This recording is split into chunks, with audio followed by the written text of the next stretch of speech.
దేవుని దాసులు లాజరస్ గారు ఏ కారణం చేతనో రాలేకపోయి, ఆయనను దేవునికి స్తోత్రం. వస్తారేమో. మంచిది. దేవుని వాక్యము ధ్యానం చేసుకుందామా? మొదటి తిమోతి పత్రిక 2వ అధ్యాయము 5, 6 వచనాలు. నిన్న ధ్యానించినవే, అదే లేఖనము మరలా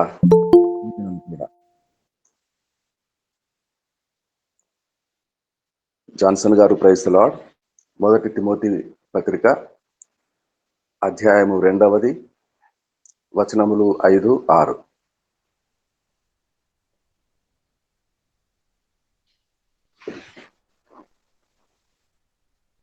చదువుతున్నారా? జాన్సన్ గారు కానీ, రాజకుమారి గారు కానీ. ఒకసారి చెప్పండి భాస్కర్. మొదటి తిమోతి పత్రిక 2వ అధ్యాయము 5, 6 వచనాలు. దేవుడు ఒక్కడే, దేవునికి నలుగుని మధ్యవర్తి ఒకడే, ఆయన క్రీస్తు యేసును నరుడు. ఈయన అందరి కొరకు విమోచన క్రయదానముగా తన్ను తానే సమర్పించుకొనెను. దీనిని కూర్చున్న సాక్ష్యము యుక్త కాలముల యందు ఇయ్యబడును. ఆమేన్. దీనిని గురించిన సాక్ష్యము యుక్త కాలముల యందు ఇయ్యబడును. పరిశుద్ధుడమైన మా గొప్ప పరలోకపు తండ్రి, ఒక్కడివే పరమ తండ్రివి. మనుషులందరికీ దేవుడవు. అనేక జాతులుగా, కులాలుగా, మతాలుగా, దేశస్థులముగా విస్తరించి వ్యాపించి విడిగా విడిపోయిన మానవాళి మనుష్య జాతికి అందరికీ మధ్యవర్తిగా మధ్యస్థము చేయుటకు, ప్రజలందరి పక్షముగా నీ ఎదుట నిలబడుటకు, మరణమునకు జీవమునకు మధ్య మనుషులు మరణించకూడదని, జీవించవలెనని, మరణాగతులైన వారి నిమిత్తము మధ్యస్థము చేయుటకు మధ్యవర్తిగా ఉన్న యేసయ్య లేఖనములను ధ్యానించుతున్నాము. మాకు జ్ఞానం దయచేయండి. నీకు మహిమ కలుగును గాక, మాకు దీవెన కలుగును గాక. యేసయ్య పరిశుద్ధ నామమున ప్రార్థన అడిగి వేడుకొనుచున్నాము తండ్రి. ఆమేన్.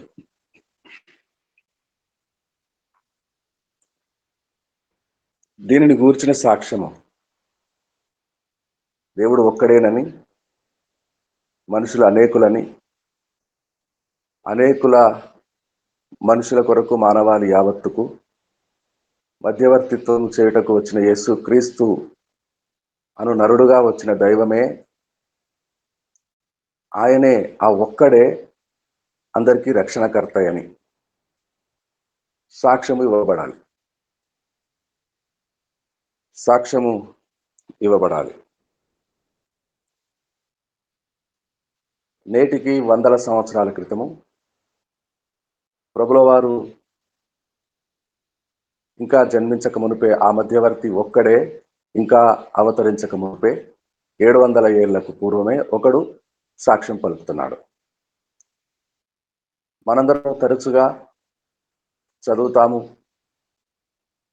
ఇటీవల వేడుకల్లో యేసు జనన దినము పురస్కరించుకొని జరిగిన సంబరాలలో అనేక మంది పరిశుద్ధుల నోట విన్నాము.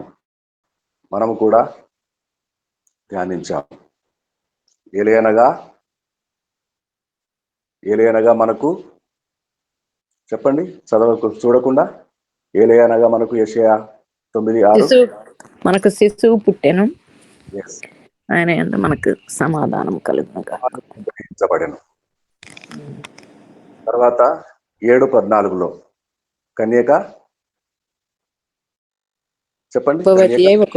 గర్భవతి అయి ఒక కుమారుని కనును, ఆయనకు ఇమ్మానుయేలు పేరు పెట్టు. ఆయనను గూర్చి ఆ ఏకదేవుని ఏకైక కుమారుడు, జనితైక కుమారుడు ఒక్కడే అయిన మధ్యవర్తిని గూర్చి యెషయా సాక్ష్యం పలుకుతున్నాడు. అది యెషయా కాలం. ఆ కాలం తర్వాత అప్పుడే వెంటనే రాజకుమారి గారు లేరు. యెషయా గారు జీవించిన కాలంలో రాజకుమారి గారు లేరు. రాజకుమారి గారి కాలము 2700 సంవత్సరాల తర్వాత వచ్చింది. ఆ కాలము యెషయా కాలము, ఈ కాలము రాజకుమారి గారి కాలము. కాలముల యందు మరి 2007 సంవత్సరాల మధ్య కాలములో ఎంతెంత మందికి వారి వారి కాలములు వచ్చానో, వారి వారి కాలములు ఎప్పుడు యెషయా పలికిన దినమునకు ముందో, యెషయా పలికిన వారం రోజులకు తర్వాతనో, అదే కాలములో, అంటే అదే సమయంలో, సీజన్లో మీకా అనే ఒక భక్తుడు 5:2లో చెప్తున్నాడు. యూదా ఎఫ్రాతా స్వల్పమైనది అనుకుంటున్నారు కానీ కాదు, ఇశ్రాయేలును ప్రజలను ఏలబో అధిపతి ఆ చిరు గ్రామములో నుంచే వస్తాడు. మీకా కాలం కూడా వచ్చింది.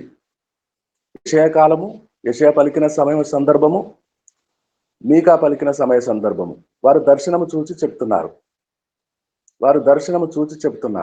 దర్శనము నెరవేర్చి వారు చూచిన దర్శనంలో నుంచి దేవుని ఒక్కడే అయిన దేవుని ఎరిగి ఆయననే నమ్ముకొన జీవితము సమర్పించ ఎంచి ఆ ఏక మధ్యవర్తి యేసు నామము ద్వారా రక్షణ పొందిన రాజకుమారి గారు ఇప్పుడు పలుకుతున్నారు.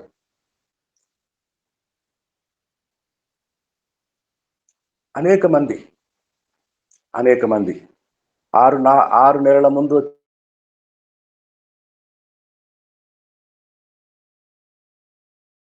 తాను ఇదిగో బిహోల్డ్ అని చూపిస్తాడు ఆయనను. ఇదిగో అంటే వేలు పెట్టి లోక పాపములు మోసుకొని పోవు దేవుని గొర్రెపిల్ల మధ్యవర్తి లోక పాపములు తీసేస్తాడు, దేవుని ఎదుట నిలబడతాడు, లోకులను క్షమించమంటాడు, మధ్యవర్తిత్వం చేస్తాడు. ఆయనను గురించి సాక్ష్యము ఆ యోహాను పలుకుతున్నాడు. ఇక ఆయన సువార్త ప్రకటిస్తూ పర్యటిస్తున్న దినాల్లో అనేక మంది నిజముగా నువ్వు దేవుని కుమారుడు అంటాడు నతానియేలు. రాకముందు అంటాడు, చూడకముందు దర్శనము చేయకమునుపు ఏ ఊరి వాడు. మనుషులందరూ ఏదో ఊరిలో పుట్టారు కదా, సాక్ష్యం చెప్తారు. ఎప్పుడు చెప్తారు? సాక్ష్యం చెప్తారు. యేసులోనికి రాకముందు మహిమకుమారమ్మ గారి సాక్ష్యం, సజీవ సాక్ష్యం. వారికి ఒక సమయం, వారికి ఒక కాలం ఉన్నది. వారి కాలంలో వారు నిలబడి చెప్తున్నారు. వారికి రక్షణ కాలం ఒకటి ఉన్నది. నాన్నగారు వెళ్ళిపోయారు, నాన్నగారు చూపిన దారే, తండ్రి గారు చూపిన దారే తల్లి. తండ్రి గారు ఉన్నప్పుడు ఒప్పలేదు, నాకెందుకు ఇంతమంది ఉండగా అన్నారట. ఈ కొత్త ఆయనకు ఎలా సేవ చేయాలో, ఆయన ఎలా స్తుతులు అర్పించాలో, ఆరాధించాలో తెలియదు. చిన్ననాటి నుంచి నేర్చుకునేవి, తెలిసినవి ఎన్నో ఉన్నాయి, పూజలు పునస్కారాలు. అవన్నీ మానేసి ఈ కొత్తదంటాడు ఏమిటి అని అమ్మగారు నాన్నగారు మాటను లక్ష్యం చేయలేదట. కార్యం జరుగుతున్నదట. నాన్నగారు వెళ్ళిపోతారట. వెళ్ళిపోయిన తర్వాత అమ్మగారికి దర్శనం కలుగుతుందట. ఇక జీవితం అంతా ఈ ఏకదేవుని ఆయనకు మహిమకుమారి గారికి మధ్యవర్తిగా ఉన్న యేసునే నమ్ముకుంటారట. ఇక నిలబడి సాక్ష్యం పలుకుతారు. ప్రతి ఏడాది సాక్ష్యం. అనేకులను పిలుస్తారు, విందు భోజనాలు ఏర్పాటు చేస్తారు, ప్రార్థన సభలు. నిలబడి ఆ దినము ఏమి జరిగిందో, ఆ కాలంలో ఏమి జరిగిందో ఏటేటా నిలబడి సాక్ష్యం పలుకుతారు. మహిమకుమారి గారికి ఒక కాలము సాక్ష్యం ఇవ్వటానికి. అనేకులకు పూరి జగన్నాథ స్వామి ఆలయంలో వారసత్వపు పూజారి, తరతరాలుగా ఆ వంశమునకు పూజారి తనము, పరవస్తు వారి వంశము. అనేక మంది పరవస్తు వారి పితరులు పూజలు చేసి ఆ దేవాలయంలో వెళ్ళిపోయారు. ఒకానొక నాడు స్వరం వినపడుతోంది, నాయన సూర్యనారాయణ. ఉలిక్కిపడ్డాడు. ఎవరు మాట్లాడుతోంది? ఎవరు మాట్లాడుతోంది? నేను యేసు క్రీస్తును అను ఒక నరుణ్ణి. ఒకనాడు దేవుని యొద్ద నుండి దిగి వచ్చిన రావతారిగా అవతరించిన వాడిని. అందరూ నేను చనిపోయారు అనుకుంటున్నారు. మృతుడనైతిని గాని ఇదిగో యుగ యుగములు సజీవుడిగా ఉన్నాను అని ప్రత్యక్షపరుచుకున్నవాడు మధ్యవర్తి సూర్యనారాయణకు, పరవస్తు వారి పూజారికి. యేసువా? అయ్యో, పరదేశీ దేవుడవు కదా. మేము సనాతన బ్రాహ్మణ పండితులం కదా. మాకెన్నో దేవతలు ఉన్నాయి కదా. నీ నామం ఎలా ఉచ్చరించను స్వామి, నిన్నెలా కొలవను నాథా. పరంధామా, నీవేనా లోకమును పుట్టించిన వాడు, పరంధాముడవు. సాగిల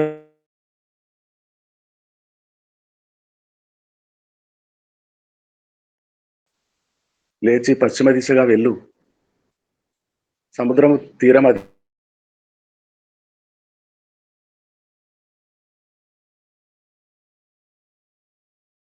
పడమటి వైపు వెళ్ళు, అలా వెళ్తూ ఉండు. అడ్రస్ దొరకటం లేదు, ఎలా రావాలండి మీ ఇంటికి అని మనందరం జాన్సన్ గారి ఇంటికి వెళ్ళగోరి ఫోన్ చేశామనుకోండి. ఫోన్లో అలా మాట్లాడుతూ రండి పాస్టర్ గారు, మీరు ఫోన్లో అలాగే మాట్లాడుతూ ఉండండి. అలా ముందుకు రండి, సాగర్ నగర్ బస్ స్టాప్ వచ్చిందా, ఆ బస్ స్టాప్ నుంచి లెఫ్ట్కి రండి, అలా లోపలికి రండి, అలా కుడి చేతికి తిరగండి, లైన్లోనే ఉండండి, కట్ చేయకండి, నేను వివరిస్తూ ఉంటాను, మీరు రండి అన్నట్టుగా ఆ పరవస్తు సూర్యనారాయణకు దేవుడు లైన్లో ఉండి చెప్తున్నాడు, పదా పడమటి దిశకు, అలా వెళ్ళు, అలా తిన్నగా వెళ్ళు, నేను మాట్లాడుతూనే ఉంటాను, నువ్వు వెళ్ళు. చూడు, అక్కడ దూరంలో లైట్లు వెలుగుతున్నట్టుగా కనిపిస్తుందా? భక్తులు ఆరాధనలు ప్రార్థనలు చేస్తున్నట్టు పాటలు వినిపిస్తున్నాయా? వినిపిస్తున్నాయి నాయన. వెళ్ళు నాయన సూర్యనారాయణ, అలాగే వెళ్ళు, నేను మాట్లాడుతూనే ఉంటాను, నువ్వు వెళ్ళు. వెళ్ళి ఆ లోపలికి వెళ్ళిపో. అయ్యో, వాళ్ళు ఇది చర్చి కదా, నేను ఎలాగ ఈ బ్రాహ్మణ వస్త్రము, ఈ విభూది, ఈ రుద్రాక్ష మాలలు, ఈ కాషాయ వస్త్రాలు ధరించుకొని నేను ఎలాగ వెళ్తాను వాళ్ళ మధ్యలోనికి? వాళ్ళందరూ చూడండి ఎంత తెల్లగా చక్కని వస్త్రాలు ధరించి ఉన్నారు, వెలుగుతున్నాయి వారి ముఖాలు, విద్యుత్ లతల్లాగా బల్బులో వెలుగుతున్నాయి వారి ముఖాలు. నేనలా వెళ్ళను, నీలో చీకటి పోయింది నాయన, నేను వచ్చేసాను కదా, నీవు కూడా వెలిగించబడతావు, అందులోకి వెళ్ళు. అందులోకి వెళ్తే ఆ దైవజనుడికి దర్శనం ఉన్నది. సూర్యనారాయణ వస్తున్నాడు, సౌలాను వాడు వస్తున్నాడు, అననీయ నిన్నే వెతుకుతూ వస్తున్నాడు. దమస్కు పట్టణంలో లైన్లో ఉన్నాడు, సౌలుతో లైన్లో ఉన్నాడు, అననీయ పాస్టరయ్య గారితో లైన్లో ఉన్నాడు. ప్రభుల వారు వస్తున్నాడు, భయపడకు, హింసించేవాడు కాదు, ఇప్పుడు నేను దర్శించాను కదా. మారిపోయాడిక, సౌమ్యుడైపోయాడు, ఉగ్రుడు రౌద్రుడు కాదు, కొట్టడు, హింసలు చేయడిక, క్రైస్తవులను బాధలు పెట్టడు. ఎన్నెన్ని బాధలు పడతాడో నీకు నేను తెలియచేస్తాను. ముందైతే వెళ్ళి తీసుకొచ్చి ప్రార్థన చేయి. గుడ్డివాడైపోయాడు, కన్నులు పొరలున్నాయి, రాలిపోయేటట్టు ప్రార్థన చేయి. సౌలా, సహోదరా అని పిలుచుకో, కౌగులించుకో, కుడి చేతి పెట్టుకో.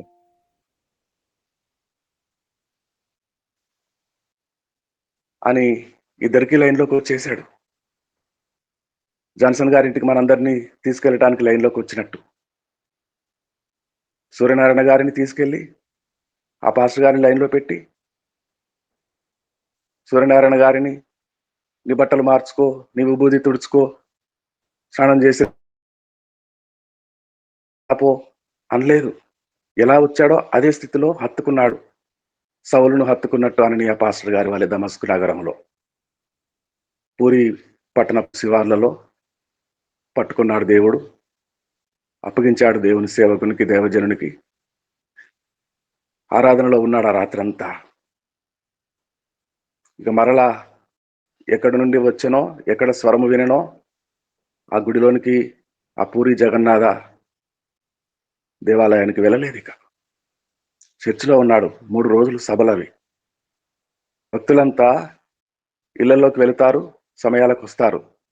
కానీ 3 రోజులు అక్కడే ఉన్నారు సూర్యనారాయణ గారు. సంపూర్ణ వాక్యము విన్నారు. యేసు దర్శనం కలిగింది కదా, మాట్లాడాడు కదా. యేసయ్యను కూర్చిన ఈ మాటలన్నీ విన్నాడు. ఇదిగో దేవుడు ఒక్కడే, దేవుడు ఒక్కడే, మనుషులందరికీ మధ్యవర్తి ఒక్కడే, ఆయన యేసు క్రీస్తు నరుడు. దీనిని గూర్చి సమయముల యందు సాక్ష్యం ఇవ్వబడును. ఇప్పుడు సూర్యనారాయణ గారి సాక్ష్యం సమయం వచ్చింది. ఆయన సమయం వచ్చింది. నేను దేవాలయంలో పూజ చేస్తూ ఉండగా ఎన్నడూ మాట్లాడని మూర్తి ఎలా మాట్లాడతారు అనుకున్నా. కానీ ఆ పరలోకపు తండ్రి నాతో మాట్లాడాడు. పరంధాముడు, ఆయన ఏకైక జనితైక కుమారుడు, రక్షణకర్త అయిన యేసు క్రీస్తును నరుడుగా పుట్టినవాడు మాట్లాడాడు.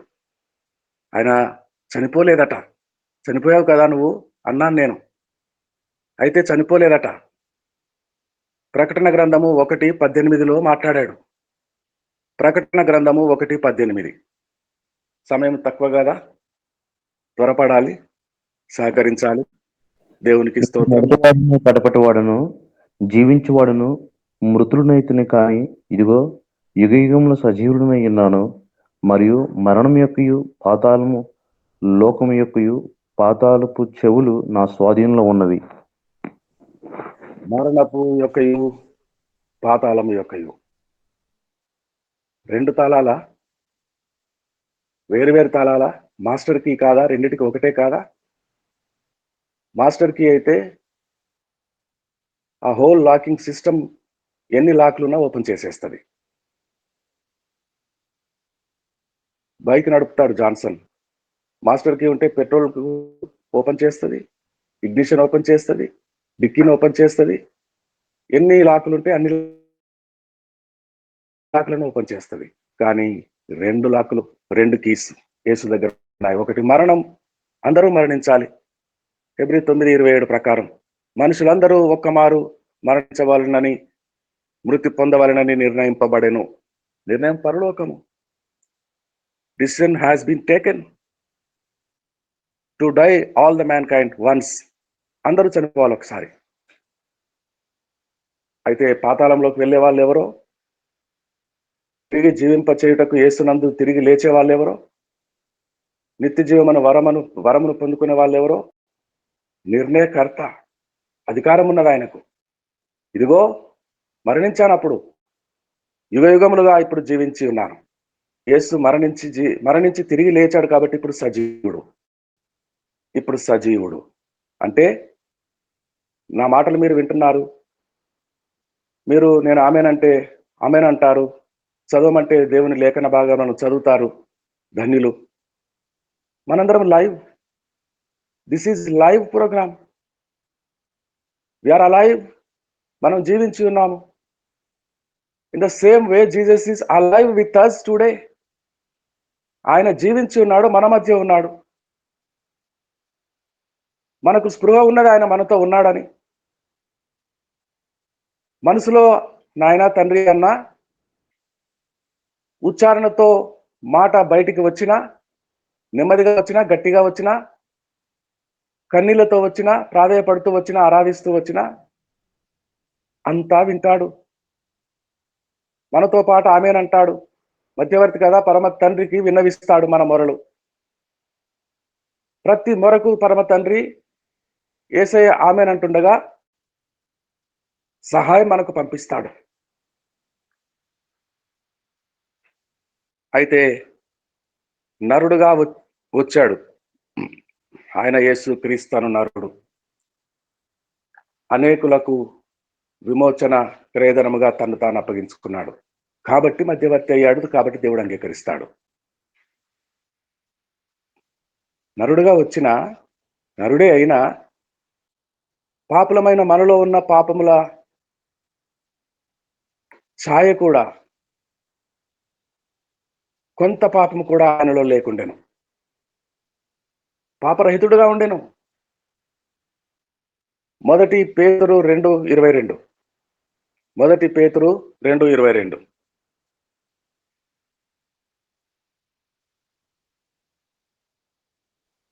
ఆయన పాపం చేయలేదు, ఆయన నోటను ఏ కపటమును కనబడలేదు. ఆయన పాపము చేయలేదు, ఆయన నోట కపటము లేదు. ఆయన పాపరహితుడు. ఆయన ఒకనాడు పాపము, పాప ప్రాయశ్చిత్తము సంబంధమైన దేవుని నిబంధన ఆజ్ఞలను పాటించే ఇశ్రాయేలు దేవుని ప్రజలతో, పెద్దలతో అందరి ముందు నిలబడి చెప్తున్నాడు, మాట్లాడుతున్నాడు. నాలో పాపం ఉన్నదని, నా చూపు ద్వారా, నా చేతుల ద్వారా, నా జీవితం ద్వారా ఏదైనా చిన్న దోషము నాలో ఉన్నదని, అది నాకు అంటి ఉన్నదని మీలో ఎవరైనా స్థాపించగలరా? ఎవరు మాట చెప్పగలరు? యేసుకు ముందు వచ్చిన అనేక మంది నిన్న ధ్యానించాము. బోధి వృక్షం కింద కూర్చుని ఆయన చెప్పగలడా? చెప్పాడా? తలకు కాషాయ గుడ్డ కట్టుకొని ఏదైనా ప్రబోధం చెప్పాయా? దేవక్తులు చెప్పు, దేవుని గురించి ఏదైనా చెప్పు. దేవునివా? దేవుని దూతవా? ఏమి మాట్లాడు, ఎటో చూస్తావు శూన్యంలోనికి. ఏదైనా చెప్పండి దేవుని గురించి. వేలు పెట్టి పైకి చూపిస్తాడు. అందరి పరమాత్మ ఒక్కడే, అక్కడున్నాడు పైన. సబ్కా మాలిక్ ఏక్. నేనే అనవెందుకు? ఆ మాలిక్ దగ్గర నుంచి, ఆ యజమాని దగ్గర నుంచి, ఆ పరమాత్మ దగ్గర నుంచి వచ్చిన నేనే అని ఎందుకు చెప్పరు ఎవరు? ఒక్కడే ఎంత ధైర్యంగా చెప్పగలుగుతున్నాడు. యోహాను సువార్త 8:46. యోహాను సువార్త 8:46.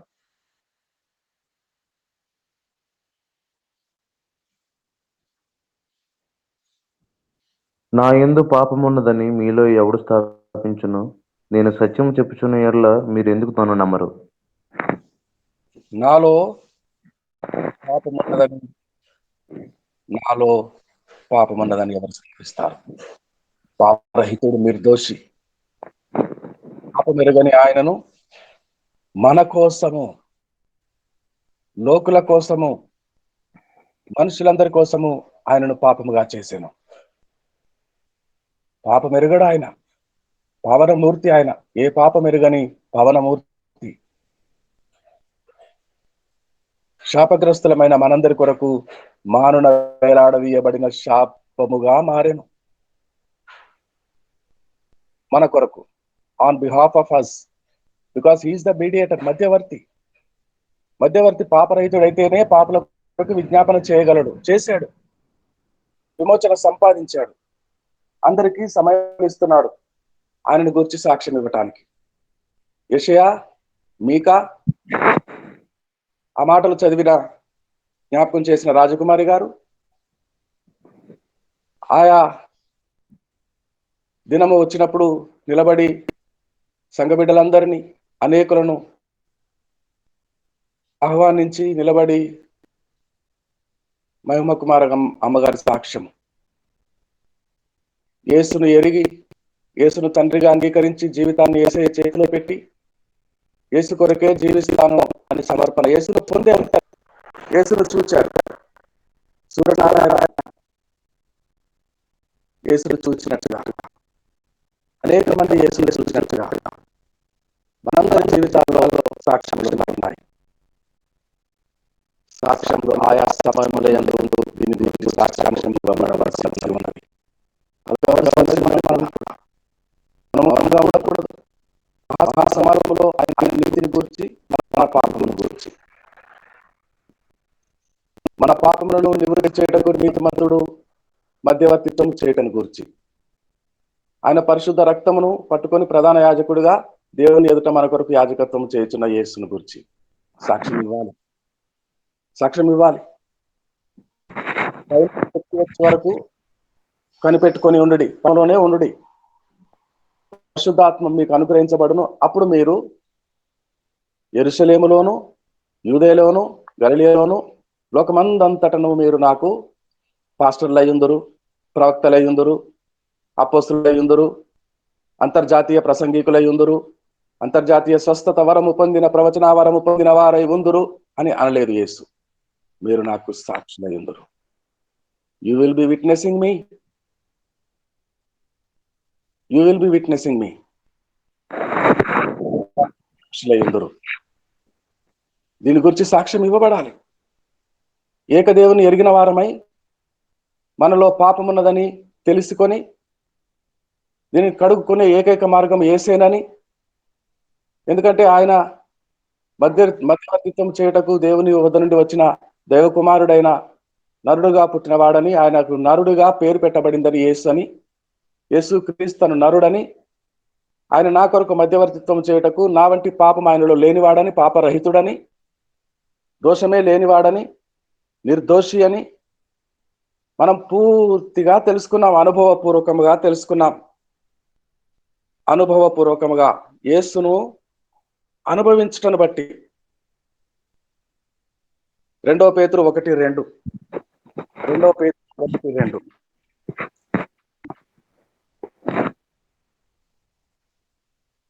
2 పేతురు పత్రిక ప్రియులారా, తన మహిమను బట్టి గుణాశ్రమును బట్టి మనల్ని పిలిచిన అనుభవ జ్ఞానం మూలంగా ఆయన దైవశక్తి జీవముకును భక్తికిని కావలసిన వాటన్నిటిని మనకు దయచేస్తున్న దేవుని గురించిన అనుభవ జ్ఞానం మూలముగా ఆ అధ్యాయంలో ఇంకా 3-4 సార్లు రాయబడింది ప్రియులారా. దేవుని మహిమను అనుభవము అనుభవించి తెలుసుకోవాలి. గుణాతిశయమును, దేవుని గుణమును అనగా క్షమించువాడని,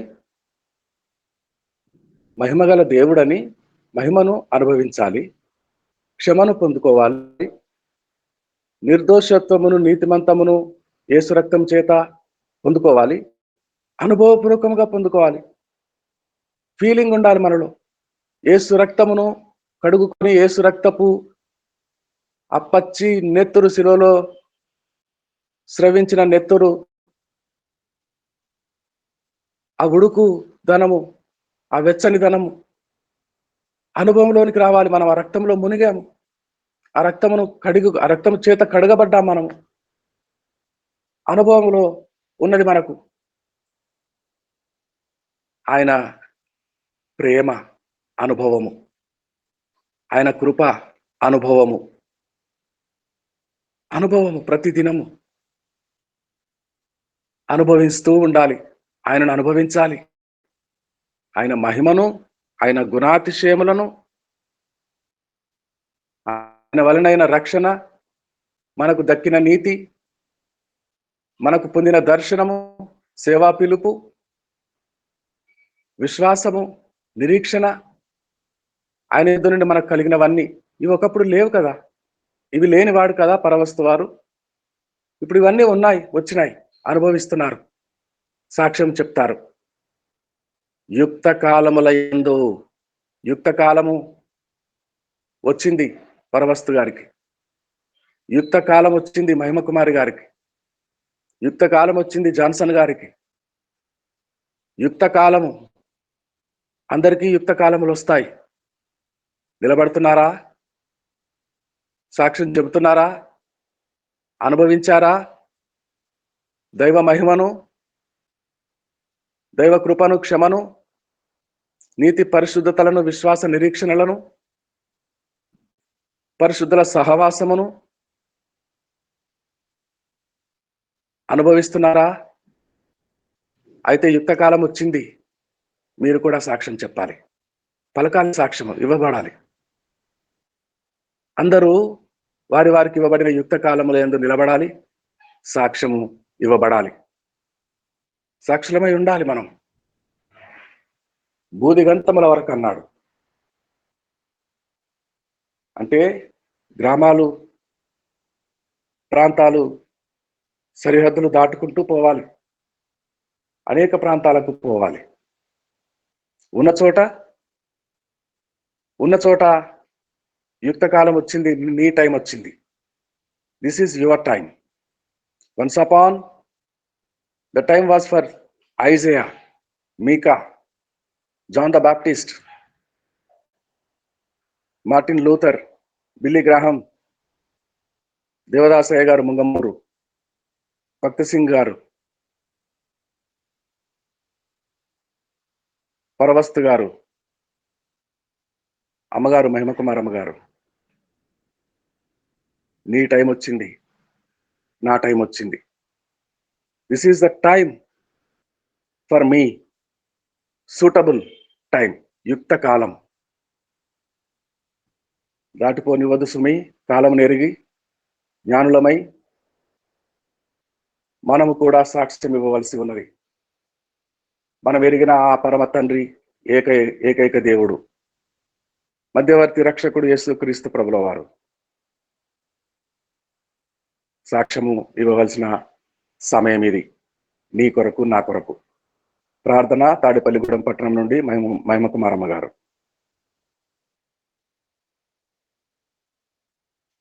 అమ్మగారు ప్రార్థన అండి. ప్రార్థన చేసుకుందాం అండి. దేవాది దేవునికి, బాబు వారి కుటుంబానికి అందరికీ వందనాలండి. వీలున్న వారందరం మోకరించుదామండి.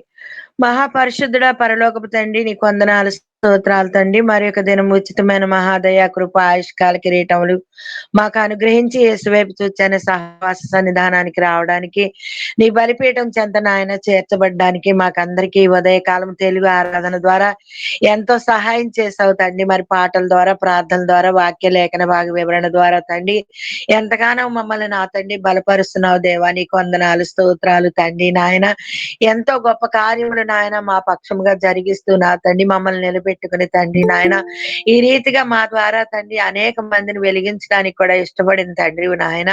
ఒకప్పటి నాయన మా భక్తి జీవితాలు వ్యర్థమని తెలియచేసిన మహాదేవుడు నాయన. నేనే దేవుడను, మీరే సాక్షులని చెప్తున్నావు తండ్రి నాయన. భూమండలం అంతటిలో కూడా మమ్మల్ని సాక్షులుగా ఈ రోజు నా తండ్రి నాయన బ్రతికించి ఉంచి నాయన మాపై సూర్యచంద్రులు కూడా నా తండ్రి సాక్షులుగా ఉంచి నా తండ్రి ఇంత గొప్ప అద్భుతమైన మిరాకల్స్ జరిగిస్తూ నా తండ్రి మమ్మల్ని ఎంతగానో నింపి నడిపిస్తున్నావు తండ్రి. అందును బట్టి ఆత్మదేవుడా నీకు వందనాలు, స్తోత్రాలు, స్తుతులు చెల్లించుకుంటున్నాం. ఎంతమంది ప్రియులు మరి ఈ ఉదయకాలం కూడా చేర్చబడి నా తండ్రి నాయన నీ పాద సన్నిధిలో సేవా పరిచర్య చేసుకున్నారో ప్రియులైన బిడ్డలందరినీ కూడా నారి దీవించండి, ఆశీర్వదించండి నాయన. పరిశుద్ధపరచండి, బలపరచండి తండ్రి నాయన. నీ కొరకు నిలుచటలో నాయన ఎన్ని అవాంతరాలు, కలవరాలు వచ్చినా కూడా వాటన్నిటినీ కూడా తొలగించిన తండ్రి మంచి సాక్ష్యాలతో మేము బ్రతికే బ్రతుకులు మా శ్వాసల చివరి వరకు కూడా నాకు, మాకు అందరికి నీ దయచేసి ప్రస్తుతం మరి దుష్టకాల యుగంలో ఉన్నాను తండ్రి నాయన. అయ్యా నీ నామాన్ని కొట్టివేసే నా తండ్రి అనేక మంది తయారయ్యారు, సిద్ధపడ్డారు తండ్రి. కానీ అన్నిటికన్నా గొప్పవాడు నాయన. భూమండలం మీద అన్ని నామాల కన్నా గొప్ప నామం నాయన యేసుక్రీస్తు నామానికి మించిన పైనామం ఏది లేదని నాయన మాకు సెలవిచ్చి మాకు రుచి తెలియజేసినట్లుగా అందరూ తెలుసుకోవాలని మేము ఆశపడుతున్నాం తండ్రి. ఆయా దుష్టుల పన్నాగాలు, కుతంత్రాలన్నీ నాయన కూలగొట్టమని మహాదేవ నీకొక్కడికే సాధ్యమని మరొకసారి నీ పాదాల దగ్గర అనేక మంది భక్తులు, భక్తురాళ్ళు నా తండ్రి సేవకులు ప్రార్థిస్తున్నారు. మేము కూడా ఆ రీతిగానే ప్రార్థన చేస్తున్నాం నాయన.